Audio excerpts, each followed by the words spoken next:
I'll say that for Southern School. But and I did want to. I'm glad you brought up the Quentin Davis injury, actually, Ryan. Because I wanted to quickly ask you about that, and you kind of answered it for me already. How much of an impact did that have on the game? And you kind of were saying, It's funny. So he did not get off to a great start in that game. He actually threw 2 interceptions before he got hurt, and it was 20-7 Centennial when he went out. So many might disagree with me in saying that I think that impacted the game, and I think that St. John Bosco could have came back because, for one, he's too good of a quarterback, and he's shown all year how good of a quarterback he is. He's too good not to get it turned around during that game and start putting up the numbers that he's capable of putting up. Like I mentioned, Real Mitchell played well, but when you force Centennial to punt twice and turn it over on downs, 3 straight possessions, you keep Centennial out of the end zone. I think that's when Quentin Davis's impact would have been made, and they could have closed that gap there to start the second half. But it just didn't happen with Real Mitchell. He did have a electrifying 65-yard run, rushing touchdown. His receivers actually didn't help him out too much. They dropped a couple of balls, would-be touchdowns. I think the one silver lining for St. John Bosco in the game is that they have a definite, legitimate playmaker in Real Mitchell for the next couple of years. So one bright spot for the Braves. Yeah, it is a bright spot. And, yeah, I did mention before Quentin Davis did struggle. They did a really good job of game planning for him early on. Obviously, we're gonna ask you this right now. Who do you think is the best coach in the country right now, or at least in the state of California? I'm putting you on the spot because I didn't tell you about this before. But I know Rush Probst is Colquitt. He's doing a really good job, and I kind of think he's the best coach in the country right now. Maybe outside of there's a lot of good coaches though. I mean, I'll let you kind of that though. Great coaches. Coach Allenbaugh at De La Salle would probably be the first name that comes to mind. Just lose legendary head coach, and he comes in and nothing changes. They don't skip a beat. They have the one loss this season, but that seems to be one loss at De La Salle is a letdown year. So that sort of speaks to how great of a coach and program that is. But not to discount Coach Negro at St. John Bosco or Coach Logan at Centennial, because they just seem to have a top team every single year. But for California, I'd have to give it to Allenbaugh. They only team in the state to go to a state championship every year since the reestablishment of state championship games in 2006. And I believe they've gone 6-3 or 7-3 in those 10 or so games, 9 games or 10. So to me, it would be De La Salle in California, Coach Allenbaugh. Okay, yeah, I mean, that's a good choice. The coach out in Corona Centennial, I can't think of his name right now. He's a really good coach as well.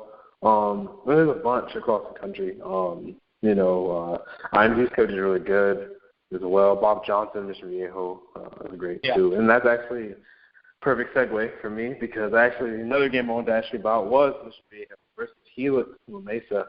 I got some family on La Mesa and Mission Viejo, so I'm kind of split on this one. But I'm hearing this game might be really close. Like maybe Helix could get the upset of the Viejo. Are the rumors right? Are they kind of off base? I'm actually going to be I wrote a preview on that game for this week. Before the preview, my instinct, I thought this would be a cakewalk for Mission Viejo. But after studying Helix and what they've done, they had an opening season loss to an Arizona school, Chaparral, whose 3 losses in state in Arizona were to all the big boys, Centennial, Chandler and Desert Vista. So that opening season loss for Helix really isn't a bad one. It's to a top 10 team in Arizona. And since then, they've been dominant in every single game. I don't think they've had a game decided by less than 2 touchdowns or so. The rest of the season, the offense is playing really well. The defense is playing really well. The teams actually remind me a lot of each other. So I could see it being a pretty close game, just like Vista Marietta and Mission Viejo last week. But I'll pick Mission Viejo to come out on top just due to Bob Johnson, his pedigree.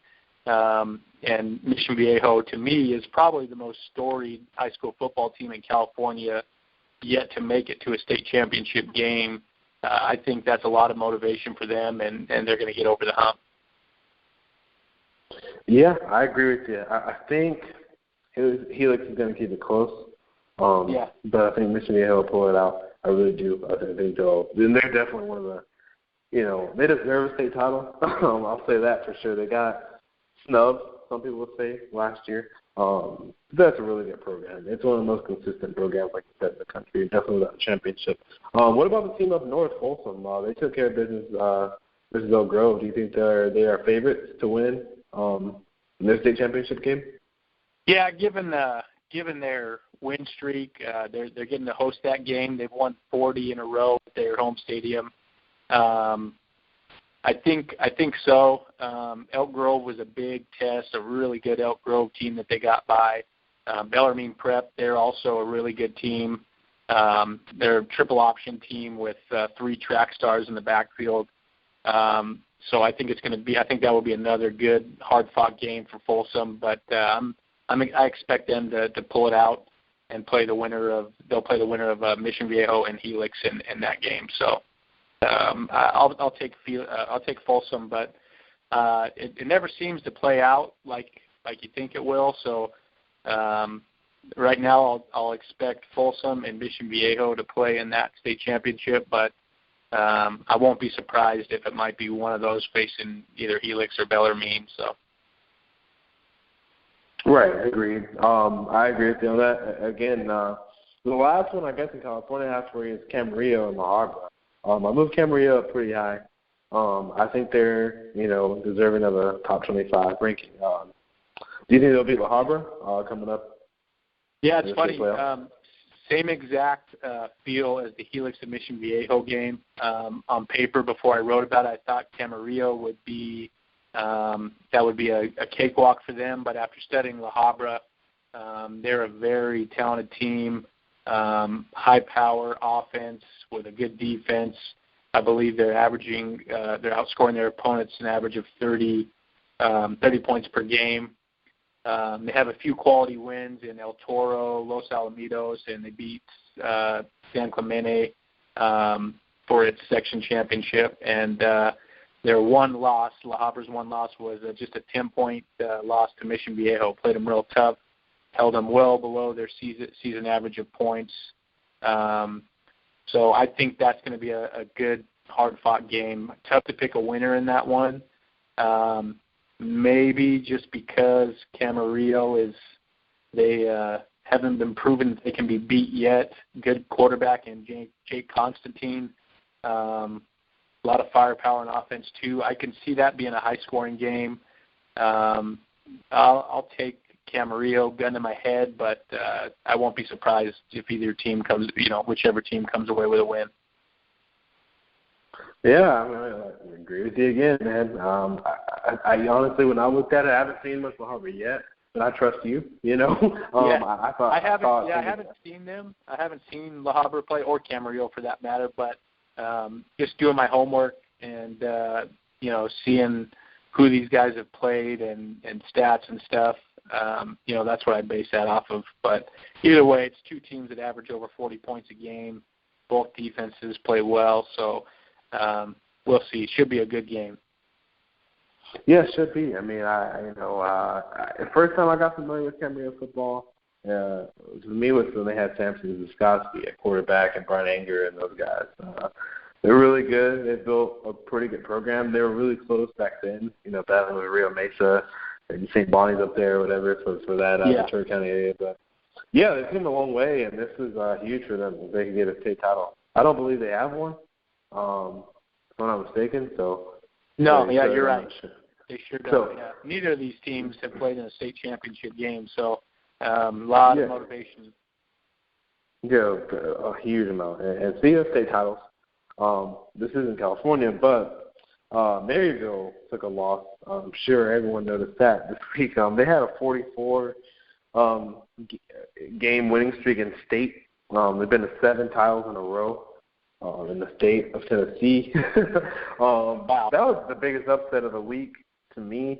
Ravenswood went in there and beat Maryville. I mean, that's a tough place. I mean, they always have home field advantage. It doesn't matter if it's an actual home game or just neutral site. They're just the best team in the state usually, so they have the most fans. So, I mean, Ravensville took it to them, though. They chopped the wood on them. I mean, the game kind of wasn't that close. I believe they lost 19 to 28 was the final score.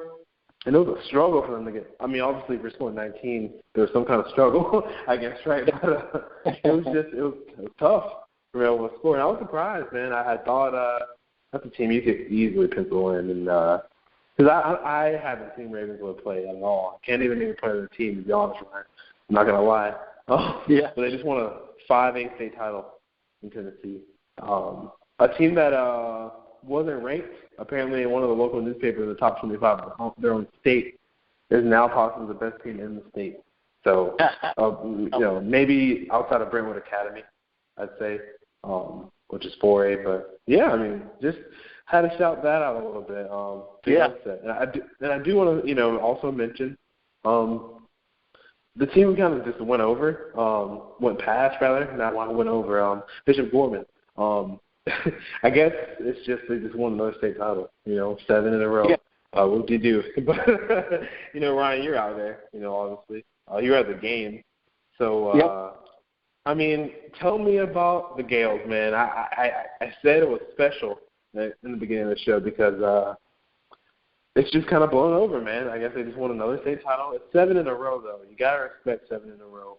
You got to respect the grind that the team works so hard, man. I know those kids work super hard in practice from what I hear. And talking to those players, I know Biagio Ali Wall said that no one works harder than them.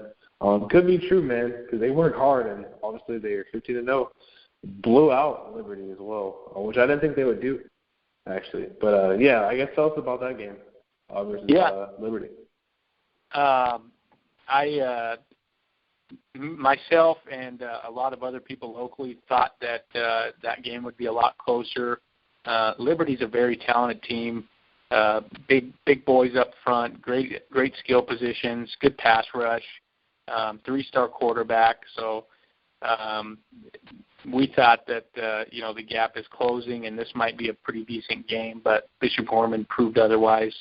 It really wasn't even as close as the 62-21 score. Liberty got a touchdown as time expired in the second half and a touchdown as the game expired, in the second half. So really wasn't even that close. But, Bishop Gorman, they can just hurt you so many different ways on offense. Biagio Walsh, he did what he usually does, long runs. I think he was around 260 yards. Tate to Tyjon, another killer duo.